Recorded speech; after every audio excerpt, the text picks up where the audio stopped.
Fala, galerinha. Vamos tentar terminar, né, esse assunto que já está se prolongando. A gente tratou nas últimas aulas sobre o catabolismo dos lipídios e nessa e na próxima videoaula, eu espero que com duas videoaulas agora eu consiga finalizar esse assunto. A gente vai fechar sobre o anabolismo desses lipídios, como que a gente consegue sintetizar gordura, certo? Bom, o que a gente tem que ter em mente? O que a gente viu até agora? A gente viu a degradação, certo? A degradação das gorduras, elas acontecem com vias diferentes da biossíntese. A gente vai ver que a síntese e a degradação, elas vão acontecer em vias distintas, elas são catalisadas por grupos diferentes de enzimas. A gente vai ver que as enzimas que foram utilizadas lá na beta-oxidação não são as mesmas que são utilizadas para a síntese de gorduras. A gente vai ver também que esses processos, que o anabolismo, eles são, as suas reações, elas são localizadas em compartimentos diferentes da sua degradação. Onde que acontece mesmo a degradação dos lipídios, dos ácidos graxos, estão lembrados? Na matriz mitocondrial. A biossíntese, ela acontece no citosol, certo? Então a gente vai ver que as enzimas são diferentes, as vias são diferentes e o compartimento é diferente, tá ok? Além disso, a biossíntese dos lipídios, ela requer a participação de um componente que a gente não viu até agora, que ele tem 3 carbonos chamados de malonil-CoA. Tá, okay? O malonil-CoA é um componente aqui que, olha, ele tem 3 carbonos, ele é diferente do acetil-CoA, e ele tem aqui que, olha, na sua extremidade, um grupo carboxílico aqui, e esse grupo carboxílico aqui, ele faz parte da composição então, desse grupo de 3 moléculas de 3 carbonos. Tá, ok?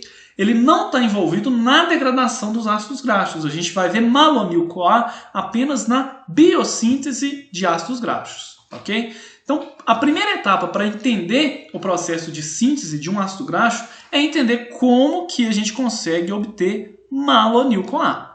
Ou seja, como é que a gente consegue sintetizar esse composto que é utilizado para a síntese do ácido graxo, beleza? Olha aqui, vamos tentar entender como é que acontece essa formação do malonil-CoA. A formação desse componente ele acontece a partir da carboxilação irreversível de uma molécula de acetil-CoA. Tá? Então imaginem aqui comigo, eu tenho uma molécula de acetilcoenzima A. Estão vendo aqui que, olha, essa molécula de acetilcoenzima A, ela precisa ser carboxilada. Eu preciso colocar uma carboxila ali para formar o malonil-CoA. Tá? Estão vendo aqui que, olha, não tem o malonil-CoA, a carboxila na sua estrutura. Então eu preciso adicionar essa carboxila no acetil-CoA. Essa carboxilação é catalisada por uma enzima que chama acetil-CoA carboxilase. Ou seja, ela carboxila um acetil-CoA. Tá? Ela contém 3 regiões. Olha, eu tenho aqui determinado aqui e esquematizado essa enzima, essa acetil-CoA carboxilase. Ela tem 3 regiões. Ela tem uma região que ela é chamada de biotina carboxilase. Ela tem uma região que é uma proteína carreadora de biotina. A biotina ela é uma coenzima. Tá? Lembram da coenzima? O que é uma coenzima? É um grupo prostético de uma enzima. Ela não é proteína. Tá, ok? Mas ela faz parte da sua composição. Então, na composição dessa enzima como um todo aqui, eu tenho uma região dela que tem uma proteína que vai carregar a biotina. Olha aqui, olha, a biotina ela é esse componente aqui, que está ligado nessa proteína aqui, tá, ok? E essa biotina ela vai ter um papel de suma importância na carboxilação da acetilcoenzima A, tá? A gente vai ver agora. E eu tenho aqui nessa outra região aqui, olha, uma região que ela é chamada de transcarboxilase, tá? Então eu tenho uma proteína aqui que ela tem 3 regiões funcionais. Vamos entender a função de cada uma dessas regiões, tá? A primeira delas, a biotina carboxilase, ela tem a função de promover a reação de carboxilação da biotina, tá? Ou seja, daquela coenzima que está ligada nessa proteína carreadora aqui. Tá? Como é que acontece essa carboxilação? Essa carboxilação acontece a partir de uma molécula de bicarbonato, tá? Então é esse componente aqui que vai ser utilizado para carboxilação. Tem gasto de energia, olha, eu tive a necessidade aqui de um ATP para promover essa carboxilação que acontece nesse sítio ativo aqui. Beleza? Então, primeira etapa eu tive a carboxilação da biotina. Essa biotina aqui, que ela se move nesse complexo proteico. É como se fosse um braço, ela sai dessa região aqui, que olha, e ela transporta esse grupo carboxílico para outra região aqui dessa proteína, que é a transcarboxilase. O que a transcarboxilase faz? Ela pega a carboxila da biotina e transfere para a molécula de acetilcoenzima A. Okay? Então ela retira, olha, tem a quebra dessa ligação aqui e o transporte desse componente aqui para uma molécula de acetilcoenzima A, gerando quem? O malonil-CoA. Tá? Então a carboxilação do acetil-CoA acontece nessa região aqui e olha aqui, eu tenho regeneração da biotina. A biotina novamente pode voltar para o braço da biotina carboxilase, receber uma nova carboxilação e novamente, olha, carboxilar uma futura molécula de acetilcoenzima A, formando mais malonil-CoA. Tá? Então essa primeira etapa aqui, pessoal, a gente tem que ter em mente o seguinte: eu tenho que, para sintetizar gordura, para sintetizar ácido graxo, eu tenho que formar malonil-CoA. Malonil-CoA é formado por um processo de carboxilação de uma molécula de acetilcoenzima A, tá ok? Num processo que requer energia. Beleza? Formei malonil-CoA. Agora a gente vai entender como é que funciona a síntese de ácido graxo, ok? Em todos os organismos, desde uma bactéria, um organismo superior, as longas cadeias de ácidos graxos, elas são construídas por uma sequência de reações repetitivas, que são reações que a gente vai ver que são o inverso do que acontece na beta-oxidação. Okay? São 4 etapas, só que aqui é um pouquinho diferente do que acontece na beta-oxidação. Elas são catalisadas por um único sistema coletivo, um complexo proteico conhecido como ácido graxo sintase. Okay? Esse complexo proteico aqui, olha, ele tem uma região nele aqui que ela é chamada como proteína transportadora de grupos acila. É nessa proteína aqui que a gente tem suportado o grupo malonil, ok? E a gente vai ter aqui a adição de 2 a 2 desses componentes aqui, onde a reação inicial acontece a partir de um grupo malonil e um grupo acetil. Okay? O grupo acetil aqui vai ser o primeiro grupo acila da molécula de ácido graxo. Okay? Então esse sistema aqui vai catalisar a reação de adição de componentes que vão ser de carbonos, que vai acontecer de 2 em 2. A gente vai ver que é muito semelhante ao que acontece ao inverso da beta-oxidação. E a partir então de malonil-CoA e esse grupo acetil aqui que vai ser alongado.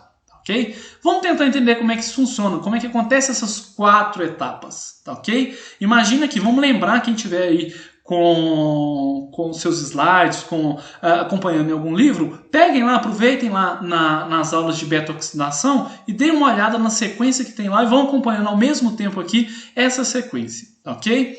Lembrem comigo que na última etapa lá a gente tinha a hidrólise do componente liberando acetil-CoA. Aqui, na primeira etapa, a gente vai ter a condensação do malonil-CoA a uma molécula de acetil-CoA. Olha, esse componente aqui, que olha, o malonil-CoA, ele vai promover um ataque a esse grupo acetila vizinho aqui e vai liberar um CO2. Aquele CO2 que foi adicionado lá na formação do malonil-CoA, ele vai ser perdido aqui agora, tá ok? A gente precisa desse componente aqui para tornar essa reação possível, para tornar o composto mais reativo. Tá, okay? Então aqui a gente tem uma reação de condensação, onde a gente tem aqui olha, o ataque dessa ligação aqui a essa carbonila e liberação desse grupo carboxílico aqui. Tá, okay? Então ele inicialmente foi adicionado, agora ele está sendo perdido por essa reação de condensação. Beleza?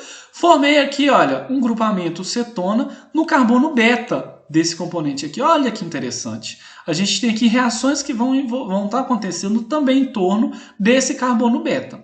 Ok? Então a primeira reação foi a reação de condensação. Todas essas reações que a gente vai ver são catalisadas por esse sistema enzimático, a ácido graxo sintase. Ok? Na segunda reação, a gente tinha, lá na beta-oxidação, a gente tinha reações de oxidação do componente. Aqui, para formar, para sintetizar, a gente tem o inverso. Então, eu preciso de reduzir. certo? Tem reações de redução. E a primeira reação de redução aqui acontece em torno desse carbono beta, onde a carbonila ela é convertida numa hidroxila, ok? E quem é que vai promover, quem é que vai oxidar para que esse componente reduza, certo? Eu preciso de alguém. Quem vai promover esse papel na redução é o NADPH, tá, ok? Liberando NADP+. É diferente do que a gente viu anteriormente, certo? A gente tem aqui, olha, o primeiro evento onde a gente tem estudado com participação do NADPH. Onde é que o NADPH é formado mesmo? Vocês estão lembrados?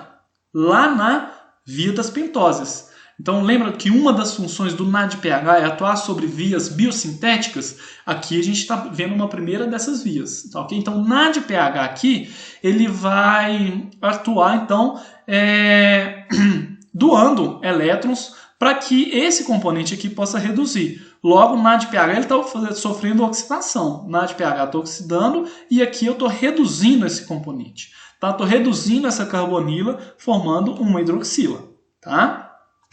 Continuando, deixa eu limpar aqui para ficar fácil da gente enxergar. A terceira reação vai ser uma reação de desidratação. A reação de desidratação vai perder essa hidroxila aqui, certo? Lembra que lá na beta-oxidação eu tive hidratação? Aqui eu vou ter desidratação. É o processo inverso, então eu vou perder uma molécula de água formando uma dupla, ok? Lembram que lá na beta-oxidação eu tinha uma dupla que foi formada, que foi quebrada? Aqui agora eu tive a síntese dessa dupla, tá, ok? Então essa dupla foi formada e para que a gente possa transformar essa dupla numa ligação simples, eu tenho que fornecer elétrons aqui e promover uma reação de redução. Eu vou reduzir essa dupla. Se eu vou reduzir, eu preciso de fornecer elétrons. Quem que vai fornecer esse potencial redutor? Novamente, uma molécula de NADPH. Tá, ok? Então, nessa quarta etapa aqui, que também é uma reação de redução, eu tenho NADPH formando NADP+. Novamente, de onde que vem esse NADPH aqui?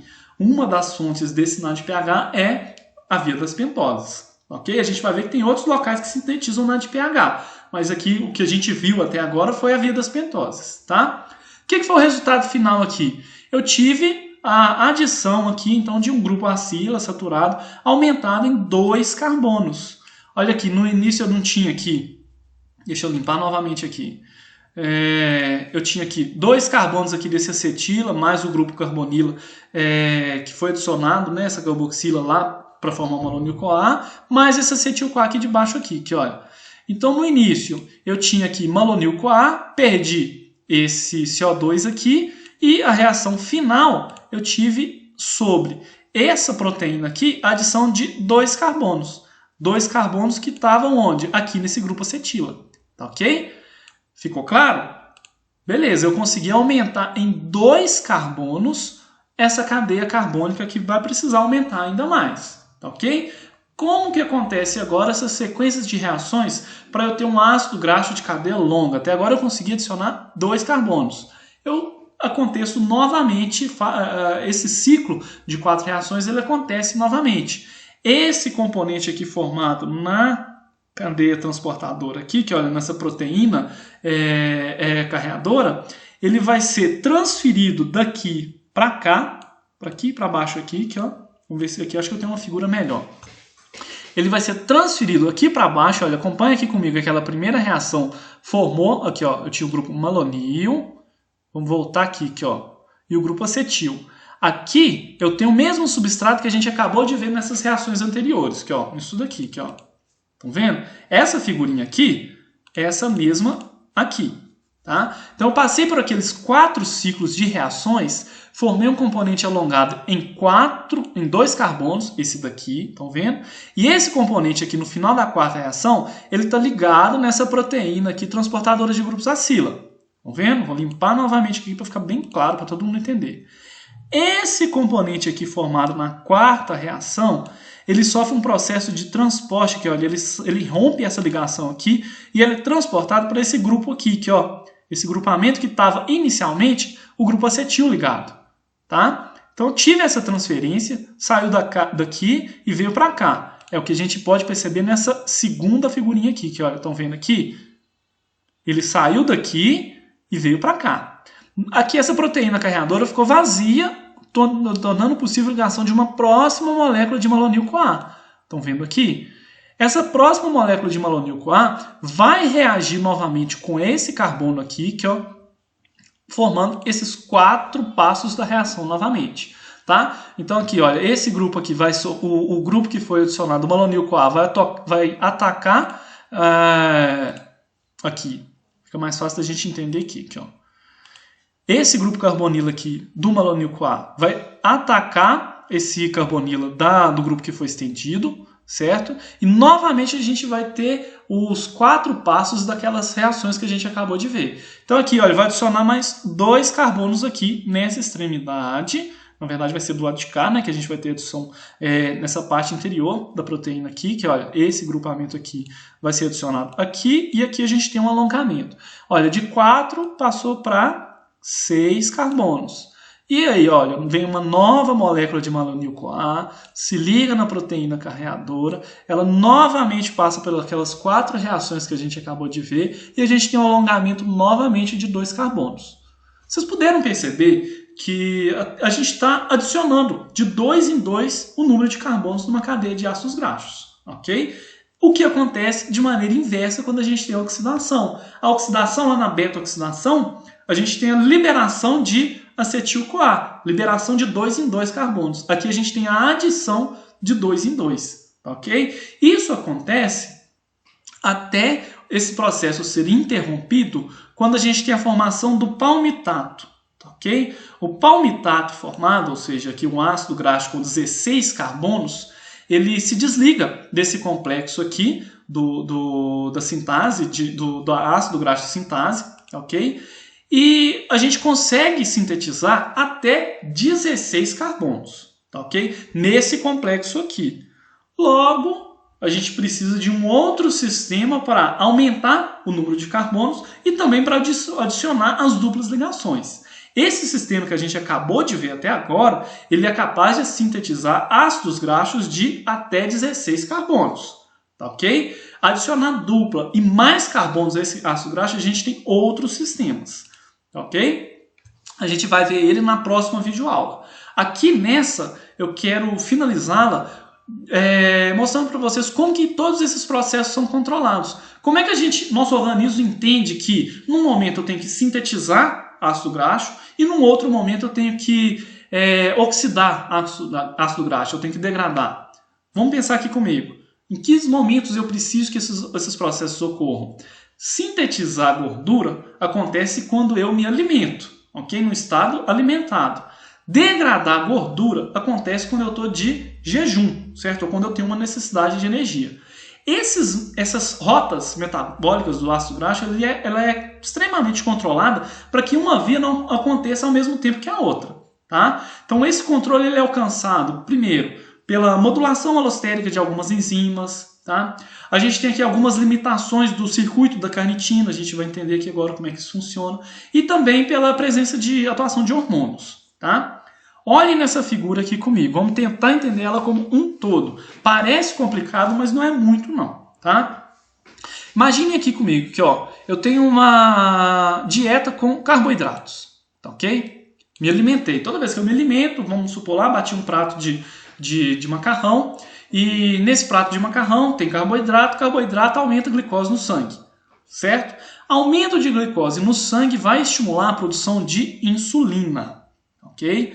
A insulina ela tem vários papéis no nosso organismo, a gente já viu algum deles, e ela age sobre uma enzima que a gente chama de fosfatase. Tá? O que essa fosfatase faz? Ela retira grupos fosfatos que foram adicionados por quem? Por quando a gente tem aqui que, olha, a ação da PKA. A gente não viu a PKA há algumas aulas atrás? Se a gente for pensar aqui que, olha, em situações onde a gente tem glicose baixa no sangue, a glicose baixa no sangue promove uma das suas funções, o aumento do hormônio glucagon. O glucagon, a gente viu lá na segunda videoaula dessa sequência, ele age, por exemplo, ativando o PKA. E outra função dessa PKA, olha que interessante, é fosforilar a acil-CoA carboxilase. ácido graxo carboxilase, aquela enzima que forma o malonil-CoA, certo? Então, o malonil-CoA, o produto dessa reação aqui, ele é controlado por hormônios, tá? Então, a enzima que sintetiza o malonil-CoA, ela pode estar ativada ou inativada, tá? Vamos tentar entender como é que isso funciona, como é que eu consigo ativar ou inativar. Essa enzima, quando eu fosforilo ela, olha aqui, fosforilei ela. Quando é que tem a fosforilação? Quando eu tenho baixos níveis de glicose na corrente sanguínea. Ou seja, eu quero inativar essa enzima, eu vou fosforilá-la, tá? Quando é que acontece isso aqui? No jejum, ok? Por quê? Por que eu preciso disso daqui? Que olha, por que eu preciso inativar essa enzima no jejum? Quando é que eu preciso de malonil-CoA? Acompanhe comigo. Preciso de malonil-CoA para sintetizar gordura. Eu preciso sintetizar gordura quando eu estou de jejum? Não, eu não preciso sintetizar gordura quando eu estou de jejum. Eu preciso quebrar a gordura, certo? Então, quando eu estou de jejum, aumenta glucagon, né? A gente não tem glicose no sangue, aumenta glucagon. Glucagon ativa lá receptor de proteína G ativa a adenililciclase, a adenililciclase promove a produção de AMP cíclico, e o AMP cíclico ativa PKA. PKA fosforila um monte de proteínas, certo? Nesse momento aqui, a gente está focando na enzima que sintetiza o malonil-CoA, ok? Então, que é a acetil-CoA carboxilase. Ao fosforilar essa enzima, eu torno ela inativa, ou seja, eu inativo a produção de malonil-CoA. A inativação da produção do malonil-CoA vai inativar a síntese de gorduras. Resumindo, se eu estou de jejum, eu não preciso sintetizar gordura, tá ok? Resumindo, se eu estou de jejum, eu não vou engordar. Ficou claro? Beleza. Cheguei lá agora, bati o meu pratão de macarrão, cheio de carboidrato. Carboidrato vai aumentar a glicose no sangue, e a glicose no sangue vai aumentar a insulina, tá? Um dos papéis da insulina é ativar um conjunto de enzimas que tem ação de fosfatase. O que a fosfatase faz? Hidrolisa grupos fosfato, ela retira grupos fosfatos de algumas proteínas específicas. E olha que interessante, ela vai retirar, quando a gente está no estado alimentado, retirar esse grupo fosfato aqui. E quando a acetil-CoA carboxilase perde esse grupo fosfato, ela fica ativa. E ela ativa, ela consegue transformar a acetil-CoA em malonil-CoA, permitindo a síntese de ácidos graxos. Ou seja, carboidrato na dieta gera glicose, aumenta a insulina na corrente sanguínea. A glicose em excesso, a gente precisa da glicose para a via glicolítica, que vai ser utilizada para gerar piruvato e acetil-CoA. Isso pode ser utilizado para a produção de energia no ciclo de Krebs. E o excesso da acetil-CoA, o que eu vou fazer com aquilo? Vou sintetizar a gordura. Para isso, eu vou ter aqui o carboidrato sendo transformado em acetil-CoA e a insulina que foi produzida em decorrer desse alimento vai aumentar aqui na corrente sanguínea, ativando a fosfatase. Essa fosfatase retira esse grupo fosfato aqui, ativando a enzima que produz malonil-CoA para que eu possa sintetizar os ácidos graxos, ok? Ficou claro? Então, de jejum, eu não vou sintetizar gordura. No estado alimentado, ou seja, eu me alimentei, eu vou sintetizar gordura. E a gente conseguiu aqui compreender como é que os hormônios conseguem regular esse processo. Não tem como esses dois processos acontecer ao mesmo tempo, ok? Só acontece, um deles, a síntese de gordura, só acontece no estado alimentado, por ação aqui da insulina, e a degradação de gordura só acontece no estado de jejum, por ação aqui, olha, do glucagon. Ok? A gente não sintetiza gordura, beleza? Um outro braço aqui, a gente falou aqui da síntese, certo? A gente não falou da degradação. Para a gente pensar aqui no processo de degradação, olha aqui outro braço interessante.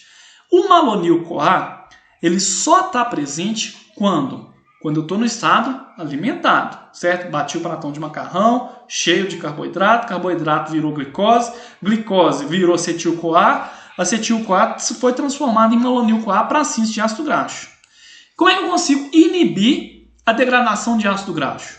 Olha que interessante. O malonil-CoA, pessoal, ele vai agir lá no circuito da carnitina. Olha aqui. Ele vai inibir a carnitina-aciltransferase 1. Ele inibe, então, o processo de transferência de ácido graxo para dentro da mitocôndria. ou seja, ele impede a oxidação dos ácidos graxos. Logo, se em algum determinado momento eu estou sintetizando ácido graxo, eu não preciso degradar esse ácido graxo. Como é que a gente consegue? Um dos passos é inibir o sistema da carnitina. Okay? Quem que inibe o sistema da carnitina? O malonil-CoA. O malonil-CoA é utilizado para a síntese do ácido graxo e ele também age como um efetor aqui, que olha, como um controlador do transporte do ácido graxo para dentro da mitocôndria. Ele inibe esse processo. Ou seja, ele vai ser utilizado para sintetizar gordura e a gente não vai ter gordura sendo oxidada dentro da mitocôndria. Beleza? Ficou claro? Espero que todos tenham entendido. Se tiver ficado alguma dúvida, podem mandá-la nos fóruns de dúvidas. Vou fazer de tudo para poder respondê-los a tempo, tá ok? Se vocês não são meus alunos, estão aí acompanhando esse vídeo, pode mandar uma dúvida aí nos comentários do canal, tá ok? Que eu vou fazer de tudo para poder respondê-los. No mais, deixo aqui as referências bibliográficas que foram utilizadas e vocês podem acompanhar. Eu disponibilizei para vocês o livro do Lehninger na nossa plataforma, tá ok? Na forma de e-book. E qualquer dúvida, podem aí novamente, forço para vocês mandar as dúvidas lá no fórum. Okay? Na nossa próxima videoaula a gente vai ver como é que acontece o processo de alongação desse ácido graxo que foi produzido até 16 carbonos e a gente também vai ver um pouquinho sobre a síntese de colesterol e de fosfolipídios. Beleza? Fico aguardando vocês lá.